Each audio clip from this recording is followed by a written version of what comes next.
The US Defense Secretary Pete Hegseth has announced this Tuesday that the US military has carried out 3 strikes in the eastern Pacific Ocean against alleged drug smuggling crews. At least 14 people are reported killed in these strikes, which happened off the Pacific coast of Colombia, according to unidentified Pentagon sources. One survivor was reportedly seen clinging to the wreckage. This was the first time that multiple strikes have been announced in a single day. Carried out on Monday, the strikes mark continued escalation in the pace of attacks in South American waters, which began in early September and have been spaced weeks apart. These images, shared by U.S. Defense Secretary Pete Hegseth, show the bombing of 4 vessels in the Pacific by the U.S. military. It's the latest in a series of deadly strikes against alleged drug traffickers by the Trump administration.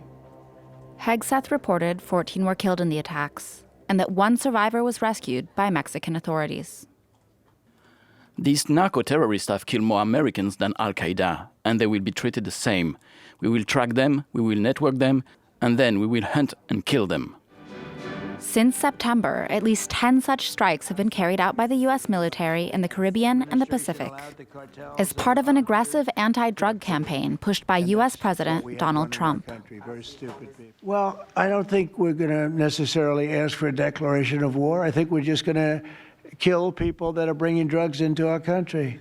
Okay? We're going to kill them. You know, they're going to be like dead. The measures have raised tensions with Venezuela and Colombia and provoked harsh criticism internationally. Last week, President Lula of Brazil condemned Trump's actions. You can't just say you're going to invade and fight drug trafficking in other people's land without taking into account the constitution of other countries. If the world becomes lawless without respectability, it will be very difficult to live. The legality of the strikes has been questioned by Democratic lawmakers.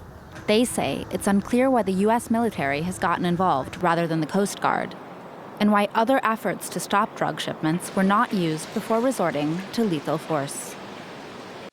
There are so many questions about this operation being carried out by the United States, and of course it's worth bearing in mind that with every clip that the likes of Pete Hegseth post online, we're seeing images of lives being taken. Sergio Guzmán joins us, Director and Co-founder of Colombia Risk Analysis, for more on this. Sergio, thanks very much for being with us here in France 24. We appreciate your time. I'm wondering how you're reading the situation. What do you think is truly going on here? Well, Mark, it's a pleasure to be with you today and with the audience. I think one of the critical issues here is that due process still applies even if you're in sea and even if you're a drug trafficker. And the United States has on 14 occasions denied that due process to these alleged drug traffickers who, according to international law, need to be boarded. There's a process for that, need to be seized and searched for drugs, and need to be processed according to laws of whatever country they're in. And this has not been the case. And the United States is pushing a very dangerous boundary in international law.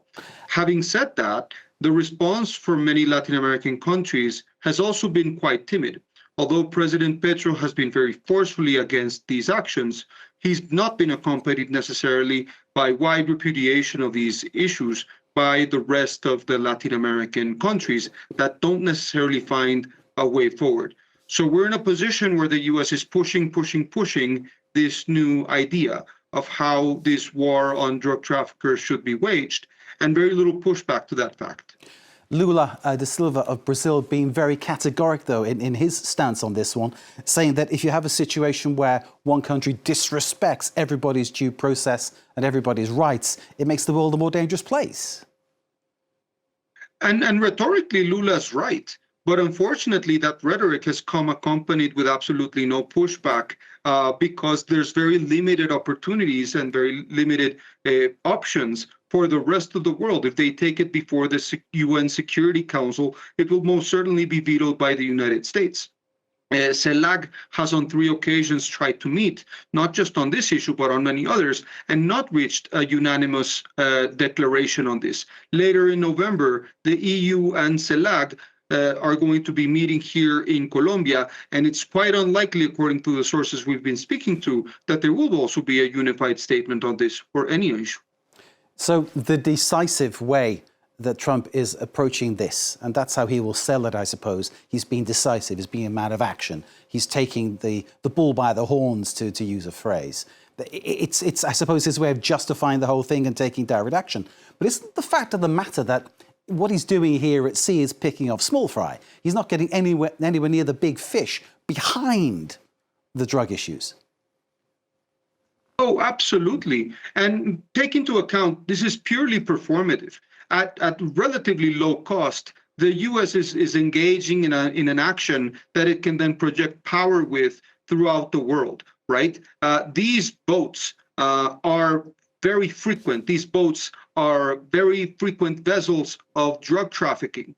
And the fact that they're blowing up 14 doesn't mean there's more than hundreds that are exiting in the daylight, in the nighttime, to the United States and other countries. If anything, this will make drug traffickers that are very quick to adopt new technologies evolve and find different ways to make their value chains profitable. Because if one thing we've learned from the drug trafficking business is that they're not hesitant at all to improvise, to adapt, and to innovate. And unfortunately, this is probably going to shake them into doing that, much to the chagrin of the United States right now. Of course, US-Venezuelan relationships were already at an extremely low point. There's no news in that. But now we're seeing US-Colombia relationships hitting a kind of parallel depth, aren't we?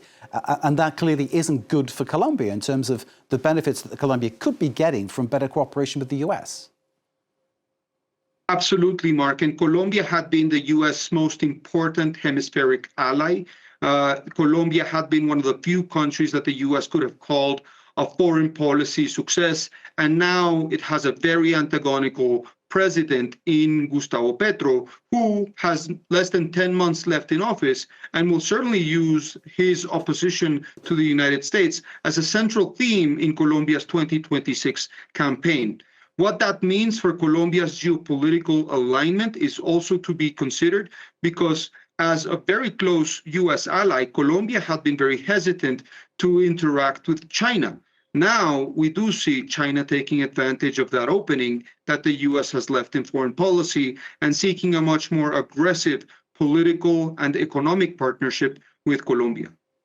This is fascinating what you've just opened up there, that box, a Pandora's box in many ways about what China's involvement could be. I need to drag you back, though, Sergio, sorry, to the issue of drug supply and who's producing these things. Because clearly here, whilst there's this animosity between the US and Colombia's government, clearly for the drug manufacturers, those who are making it, in the jungle, we are told, for them, it's an opportunity.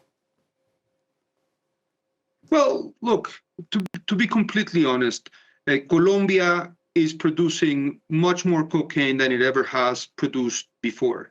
I don't know what the shelf life of a kilo of cocaine is, but these drug traffickers have been, for decades, trying to explore alternatives to bring that cocaine to market. And that's not going to stop because they're bombarding 14 boats. This is not the only route that drug traffickers use to smuggle their product abroad. What we will see very likely as a result of this is production to remain steady, in large part because Colombia hasn't been as aggressive with drug trafficking organizations domestically. And that's because of Petro's policy, but we're also going to find new vehicles and new roads for this cocaine to reach its market, unfortunately.